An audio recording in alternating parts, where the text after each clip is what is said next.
What you're about to hear is a true story in every detail that happened exactly as it will be told. In the previous episode, Nanou's life took a dangerous turn when he joined the European criminal world under the leadership of the ruthless Moroccan gang leader, Tahra. There, he built connections with smugglers and forgers, including Riani, a Moroccan trafficker working for the powerful drug boss, Darka. But when greed and the desire for revenge took over him, Nanou executed a bold plan. He replaced millions of euros with counterfeit banknotes in a massive deal between Tahra and Darka.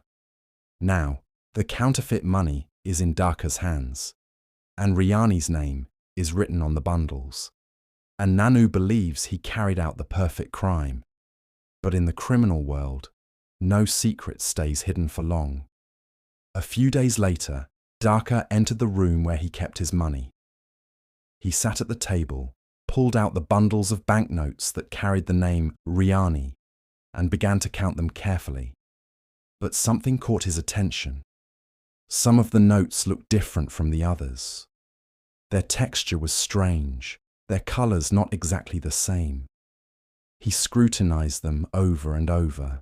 Then his heart skipped a beat as he discovered the shocking truth. Most of them were counterfeit. Darka gasped in rage, his face twisted with madness. He screamed so loudly that the walls shook and immediately summoned his aides. They rushed to him, and together they began separating the genuine notes from the fake ones. After hours of inspection, the full disaster was revealed. The genuine amount did not exceed 300,000 euros, while the rest was nothing but worthless paper. Darka's breath trembled, his fist shaking as he waved the counterfeit bundles. He grabbed the phone and called Riani, his voice exploding with fury. "You traitor! The money is fake. I will never forgive this betrayal. I will tear you apart if you don't make it right." The blood froze in Riani's veins when he heard the word fake. His eyes went blank, nausea overcame him, and he felt as if the ground was spinning beneath him. Instantly, Nanou's name leapt into his mind. He remembered him as if the truth had suddenly struck him. He swallowed hard and tried to defend himself. "Darka, I swear to you, a member of Tahara's gang deceived me. He was the one who switched the real money with the counterfeit, not me." But Darka's anger knew no mercy. "I don't know Tahara. I don't know Nanou. I know only you. If you don't bring me the money, I will kill you with my own hands. Do you understand?" Then he slammed the call shut after granting Riani one last deadline. A very short one. Everyone knew that Darka rarely resorted to direct violence, despite his reputation as a feared gang leader. But this time was different. A massive loss. An unforgivable betrayal. Killing Riani might be the only price. Riani held his head in his hands, panic consuming him. He realized that his life, his wife's life, and his little daughter Rania's life were all in grave danger. But what could he do? How could he repay millions of euros? It was impossible. After moments of frantic thought, he found only one option: to disappear from sight before falling prey to Darka's merciless wrath. When Riani made his choice, he did not hesitate. He booked the first plane bound for Amsterdam and left in a hurry. He sat in his seat trying to appear calm, but his mind was boiling. And when the plane lights dimmed, his thoughts wandered far away. He went back to the past, to those simple days on his small wooden boat. He remembered the gentle morning breeze touching his face, the roar of the waves softly pushing the boat, and the clarity of the sky as the sun rose over the horizon. How much peace of mind he used to find in those moments, when he grilled fish on the shore and ate them hot, without worries or fear. but his inner voice was suddenly broken by the flight attendant's call. She approached him with a forced smile, announcing, "Ladies and gentlemen, the plane will land shortly in Amsterdam. Please prepare." He woke from his daydream all at once, as if her words had dragged him back into the hell he was trying to escape. He returned to thinking about his predicament, about Dhaka, who would show no mercy, and about his uncertain fate. When he arrived home, he acted as if nothing had happened. He did not want to alarm his wife. After all, what could she do? Nothing. But deep down, he knew well that the danger was closing in on all of them. That evening he sat with her and said in a tone he tried to make sound natural, "We need to travel to Morocco, a short visit." She looked at him in surprise, then shook her head in refusal. Now? Just like that, all of a sudden. What is going on? He forced a smile, hiding the tremor of his hands under the table. He did not dare to tell her the truth about his trouble. He only tried to persuade her. "It will be a short visit, and we will return quickly. You'll be happy to see your mother, won't you?" She remained silent for a while, then reluctantly agreed. Yes, she had missed her mother in Morocco, but her husband's sudden decision still left her unsettled. Something was not right.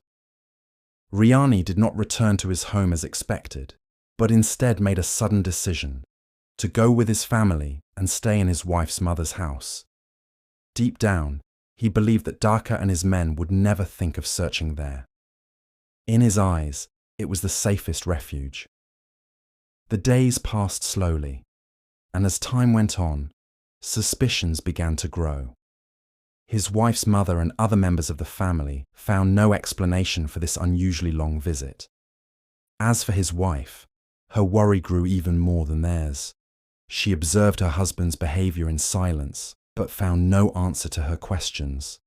A whole month had passed since their arrival, and this was not normal at all.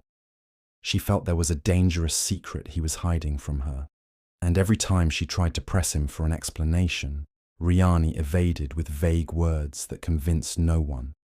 But one thing was clear. Each day that passed only increased the tension and the doubt. Riani was living in an inner conflict between the desire to protect his family and the fear that his plan would be exposed, while the eyes of his wife and her mother were filled with questions he dreaded to face. A month had passed since their stay in Morocco. On an ordinary morning, Riani was sitting in a popular cafe when his mobile phone rang. He answered the call and heard his wife's terrified screams cutting through his breath. "Rania! They kidnapped Rania!" At that moment, his world collapsed in seconds. While the little girl was innocently playing with the neighborhood children at the doorstep of the house, an unknown car stopped in front of them. Its back door opened quickly, and a huge man rushed toward Rania. He grabbed her by the waist, put his hand over her mouth to silence her cries, then dragged her forcefully into the car. Within seconds, the door slammed shut, and the vehicle sped off like an arrow, leaving behind the children's screams and the neighbors' helpless shock. When Riani heard the news, he needed no explanation. Deep inside, he knew that Dhaka and his gang were behind the operation, and that the revenge had already begun. Within minutes, the neighborhood was filled with police. Cars roamed the alleys, sirens tore through the silence of the morning. Checkpoints were set up at every entrance and exit of the city, and officers spread out on the roads, inspecting vehicles and questioning passers-by. Even the neighbors joined in, searching through the streets and gardens for the little 5-year-old girl.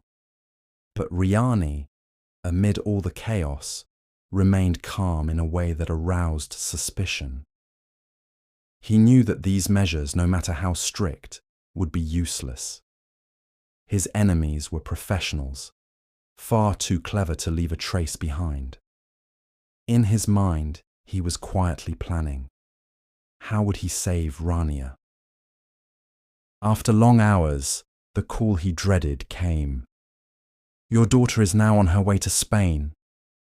If you want to see her again, come to Spain immediately. Alone. He did not hesitate for a moment. He made up his mind and travelled immediately without telling his wife. And when she returned home and did not find him, her terror grew and turned into anger. "He's the one who kidnapped her," she shouted. For her, his strange behaviour since returning from Spain and his sudden insistence on visiting Morocco were nothing but threads confirming her worst fears. In Spain, as soon as Riani left the airport, he was surrounded by gang members. They drove him to a remote farm where his eyes fell upon his daughter. She was sitting in a corner, playing with some toys placed in front of her to calm her down, but fear was evident in her gaze. He rushed toward her, hugged her tightly, as if his heart had started beating again. They gave him no time to feel relief. They ordered him in a harsh tone, "Call your wife. Tell her to stop cooperating with the Moroccan police immediately and convince her to come to Spain. If she doesn't come, Rania will pay the price." He hesitated for a moment, then picked up the phone. This time, he could not hide the truth. "I am involved with the mafia. Our lives are all at stake. You must come to Spain immediately, or something terrible will happen to Rania." His wife, who had always known he was involved in drug smuggling, now felt that matters had crossed every limit. For the first time, she saw the danger directly threatening her family, and Rania had become the card the enemies were playing with. His wife did not hesitate for a moment to travel to Spain, for their daughter Rania was in imminent danger. As soon as she arrived, Daka's men took her directly to the remote farm where her husband Riani and their little daughter were being held. There, Daka himself appeared. His harsh features added to the dread of the place, and his voice carried a mix of anger and threat as he addressed Riani. "I will release you, but your wife and daughter will remain here. If you do not bring the money, I will kill them, and I will kill you as well." Riani was given a limited deadline, as if the clock of death had started ticking. He left the farm with his heart weighed down by fear and confusion. How would he obtain such a massive sum, millions of euros, in such a short time? Escape was no longer an option, and time was pressing him mercilessly.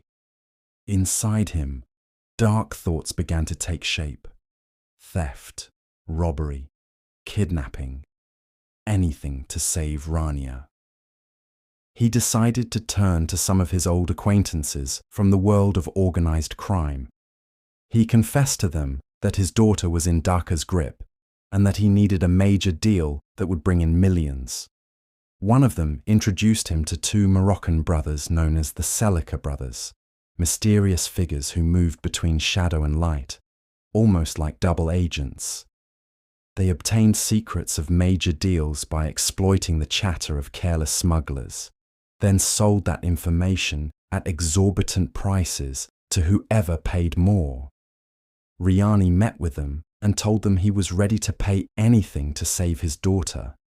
They then revealed to him a dangerous operation being prepared. Tahra and Stoichkov are about to smuggle 5 tons of the finest hashish from northern Morocco to Spain. The operation is very near, and we have the details of the route and the timing. Riani is living the toughest hours of his life. Millions of euros, merciless enemies, and his daughter Rania in Daka's grip. Everything has become a hostage in a dangerous game. Will Riani dare to face Tahra and Stoichkov to save Rania? Will he be able to gather the required money before Daka's threats turn into a deadly reality? And what about Nanou? Will his previous plans affect the fate of Riani and his daughter? The answers to these questions and more will be revealed in the upcoming episodes of Nanou's story.